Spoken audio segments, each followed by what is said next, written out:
Good morning, everybody. I am here pulling the last baby of the clutch, which appears to be a single gene spider. I don't know how well you can see those babies. Oh yeah, you can see them a little bit. Get out of here, fly.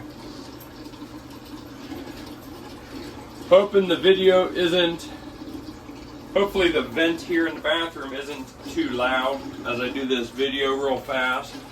But I made a post last week about cutting eggs.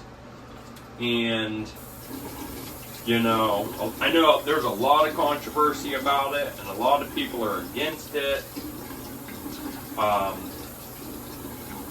I want to tell you something that happened yesterday, and I'm hoping we saved this baby's life, but you probably won't know for a few days / few weeks. What I'm doing right now is just getting the vermiculite off the baby.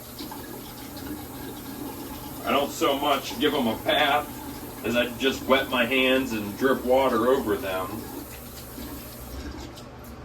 But yeah, that's a very, very beautiful clutch.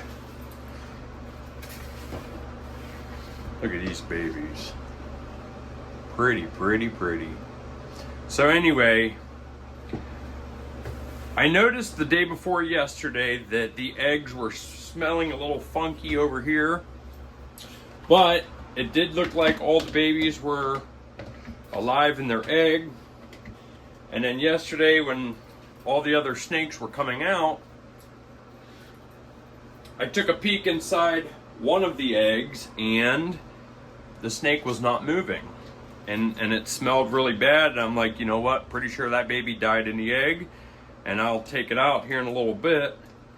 Well then, when Mike showed up, first thing I was doing was showing him them babies, and I cut this one out of the egg because I believed it was dead. And while I was holding him in my hand, my wife was asking me, where is his head? Because he was balled up really tight.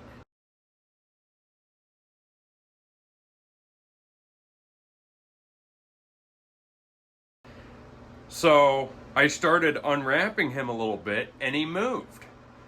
And that threw me off. Now you could see his undeveloped yolk sitting next to him. So everything in that yolk should be inside that snake.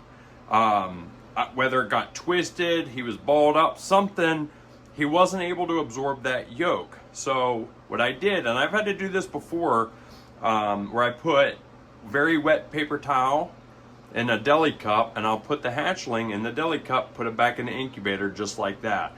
You want to keep that humidity real high, and it's almost like he's back in the egg. But you should have saw the way he jerked when I was able to unwind him a little bit. It was almost like he was relieved to be able to breathe. I mean, I could be right, could be wrong, but if we never cut the eggs and all the rest of the babies hatched, you know, over the course of a few days, the baby would have drowned in his egg. So again, we're not out of the woods yet. There is a possibility that he will not make it. And you know, you can see that the yolk is firmed up a little bit. He's not going to absorb that, but I'm hoping the umbilical cord will at least fall off, dry up a little bit, and then after he sheds, hopefully he'll take a meal, or we can assist feed him a meal and you know, get him to survive. The ones that happened to me in the past, I think I've done it twice, where they were twisted up in the egg, and and they did not fully get their yolk absorbed. And I put them in a deli cup, and usually after 2 or 3 days, they will absorb that, the rest of their yolk, and go on to live long, happy lives. I don't know about happy. I don't know if snakes get happy, but You know what I'm saying. So anyway, this is probably the worst case that I've had over the last 7 years.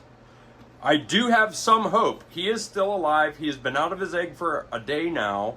Obviously, he's probably not going to absorb any more of that, but at least it should be able to dry up, fall off, and then after he sheds, we're going to try to get some meals in him. If he does eat, and if the meals, if it's a success, he'll live a long, normal life just like any other ball python.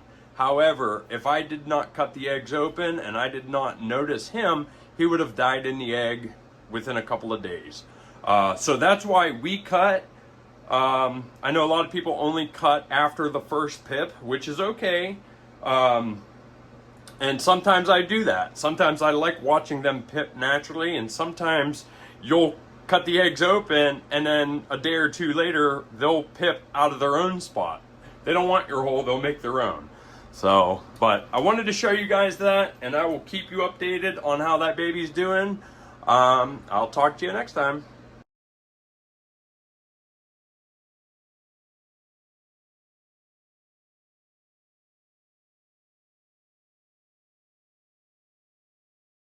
Let's play make-believe real fast, all right? Let's pretend that this guy right here is the snake that we cut out of the egg with the unabsorbed yolk. My question would be, why does he not deserve to live? Why does he not have a chance at life? Like I was saying in my post last week, there's a lot of people that say, it's not natural to cut the eggs. And if they don't hatch, if they don't pip, then they don't make it. Or if the baby comes out of the egg and does not eat on their own, they don't get to make it. They don't get to live.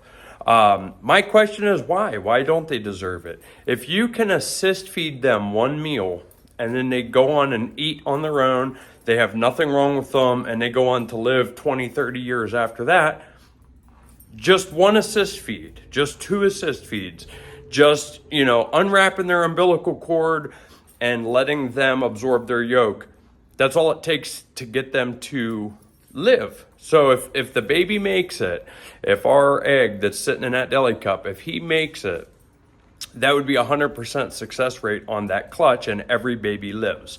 So my question is, why wouldn't one deserve a chance at life if it got stuck in the egg, if it had a twisted umbilical cord, or if he would not eat on his own and you had to assist him with one meal? As I said, none of this is natural. Snakes don't live in plastic. Snakes don't live in glass in the wild. None of it's natural.